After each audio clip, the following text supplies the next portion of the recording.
Command Sergeant Major John Wayne Troxell. I'm the United Nations Command, Combined Forces Command, and United States Forces Korea Command Senior Enlisted Leader. UFC fighters and soldiers, sailors, airmen, marine, U.S. warriors both live by a warrior ethos. That means that we have a creed that we live by that defines us as warriors. And we train ourselves to be physically, mentally, and emotionally not just tough, but hard. And we have to, because as we know in a UFC fight, it is brutality and carnage inside the cage where two men or two women are fighting and they are looking to defeat their opponent. Extremely similar in combat situations in Iraq or Afghanistan, or when we're trying to shape and deter conflict here where we are looking to defeat our enemy. And unfortunately, in combat as well, it's unforgiving and even more unforgiving than fighting because of the level of brutality there and unfortunately the death that happens there.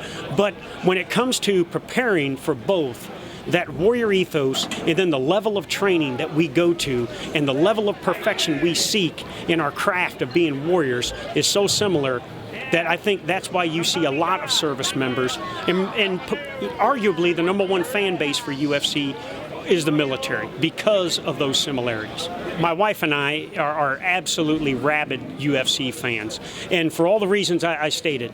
I'm a fitness nut, and I look at the training methods that some of these fighters have, like Mark Hunt and what he does at AKA Thailand, or AKA in San Jose, or Jackson Winklejohn in Albuquerque. Those camps and the level of training they go to continue to improve and get better. That's the way I try to do business. 33 years in the military, and I'm looking to get better physically, mentally, and emotionally, and intellectually every day.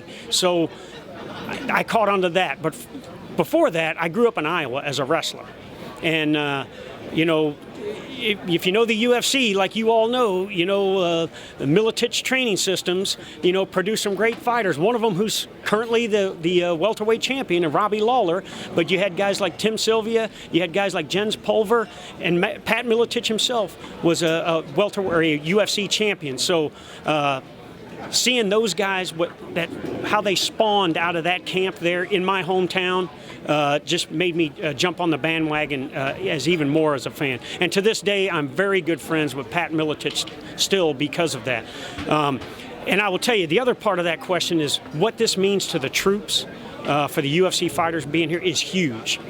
Because these men and women are here in Korea, they're away from their families, they stand ready to fight tonight and to deter any kind of North Korean aggression. And to have the fighters come in on Thanksgiving Day to take time out of their busy schedule. One, Dom Waters, who's cutting weight, and he's in here around all this turkey and all this pie, but still, him being a Marine in his past life, coming here to say thank you to the troops is huge, and the troops absolutely love it, and it even more will strengthen the bond between UFC fighters and America's finest, the warriors that make up our military.